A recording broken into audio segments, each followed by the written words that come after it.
Hi hello friends, welcome to our channel way of nature. Friends, నేనైతే బాగున్నాను, మీరు కూడా బాగున్నారు అనుకుంటున్నాను. ఈ వీడియో వచ్చేసి ఏదైనా డిఐవై చేయాలి అనుకున్నానండి. అది కూడా వేస్ట్ మెటీరియల్తో చేయాలి అనుకున్నాను. నా దగ్గర థ్రెడ్ అయితే ఉంది, అంటే ఎంబ్రాయిడరీ థ్రెడ్ ఉంటుంది కదా, అదైతే ఉంది. దాన్ని ఒక 8 లేయర్స్ అయితే తీసుకున్నాను. ఆ 8 లేయర్స్ చివర అయితే కొంచెం గ్లో అయితే అప్లై చేశాను. మా అమ్మగారి బ్యాంగిల్ అండి అది. సో మా అమ్మగారి బ్యాంగిల్స్ ఉంటే అవి తీసేసుకున్నాను.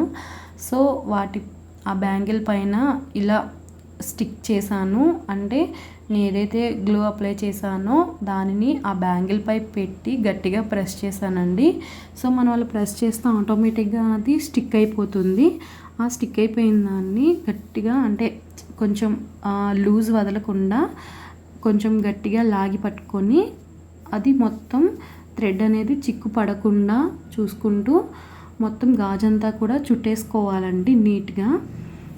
మనం చేసేది నీట్గా కనిపించాలి. మనం ఏ వర్క్ చేసినా సరే అది ఫినిషింగ్ అనేది బాగా రావాలి. లేదంటే మనం చేసిన డిఐవై కానీ ఏదైనా సరే పైకి అసలు బాగోదు కదండి. సో అది ఫినిషింగ్ అయితే బాగా వచ్చేలా చూసుకోవాలి. చూసారు కదా, ఫినిషింగ్ అయితే బాగా వచ్చింది.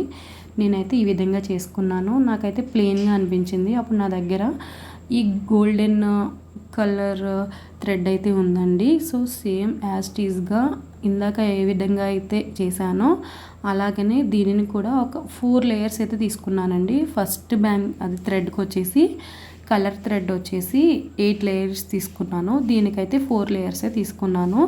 దీనికి కూడా థ్రెడ్ చివరిలో కొంచెం గ్లో అయితే అప్లై చేసి దానిని ఈ బ్యాంగిల్, అంటే ఆల్రెడీ చుట్టిన బ్యాంగిల్ ఉంది కదా, దానికైతే చుట్టాను.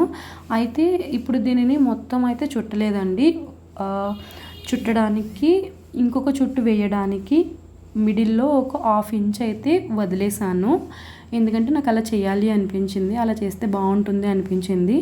చూసారు కదా, దీనిని కూడా చిక్కు లేకుండా కరెక్ట్గా వచ్చేటట్టు, అంటే ఒక 1/2 ఇంచ్ వచ్చేటట్టు చుట్టుకోవాలి. ఫినిషింగ్ అయితే బాగా రావాలని చెప్పాను కదా.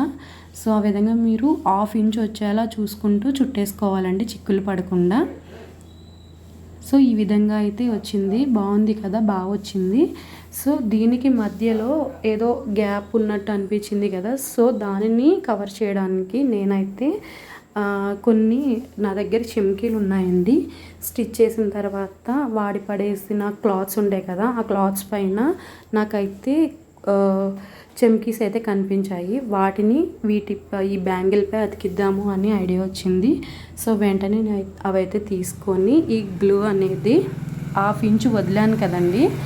సో ఆ వదిలిన ప్లేస్లో గ్లూ పెట్టి చెమ్కీస్ అయితే తీసుకొచ్చి, ఇవిగోనండి, ఇవే ఆ చెమ్కీస్. ఆ చెమ్కీస్ ఒక్కొక్కటిగా నేను గ్లూ ఎక్కడైతే అప్లై చేశానో అక్కడ ఈ చెమ్కీస్ అయితే పెట్టేశాను. చూసారుగా, ఈ విధంగా అయితే పెట్టుకోవాలి. ఇలా పెట్టిన తర్వాత లాస్ట్కి ఈ విధంగా అయితే వచ్చాయండి. ఏ విధంగా వచ్చాయి, బాగున్నాయా, మీ అందరికీ నచ్చాయా? నచ్చితే లైక్ చేయండి, షేర్ చేయండి, సబ్స్క్రైబ్ చేసుకోండి. Thank you.